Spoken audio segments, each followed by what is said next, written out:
आज आपण टोमॅटोची चटणी कशी करणार आहोत, पटदिशी होणारी, ते बघून घेऊया. चला तर आता रेसिपीकडे वळूया. आपण मीडियम साईजचे 3 आकाराचे उभे चिरून कांदे घेतलेले आहेत, 2 हिरवी मिरची, 2 ते 3 छोटे टोमॅटो, थोडीशी बारीक चिरलेली कोथिंबीर आणि चवीपुरतं मीठ. फोडणीसाठी जिरं, मोहरी आणि हळद. हे पहा, आता आपण ह्यामध्ये 2 चमचे तेल टाकून घेऊया मोठे. आता आपण त्यामध्ये अर्धी चमची मोहरी टाकून घेऊया, अर्धा चमचा जिरं.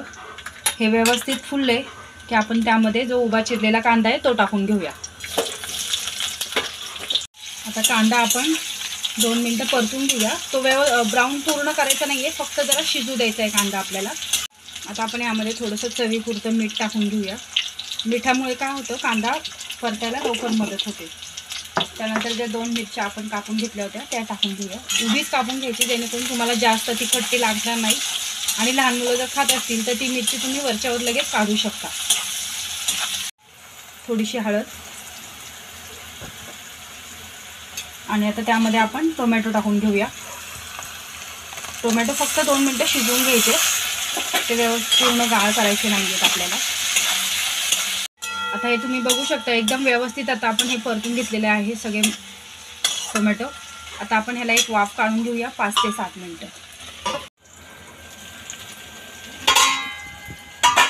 अशा प्रकारे आता आपली ही गरमागरम टोमॅटोची चटणी खाण्यासाठी तयार आहे. झटपट होणारी. घरात जर तुमच्या कुठलीही भाजी अवेलेबल नसेल तर मुलांच्या डब्यासाठी तुम्ही अशा प्रकारे पटकन 5 ते 10 मिनिटांमध्ये ही चटणी करून डब्याला देऊ शकता.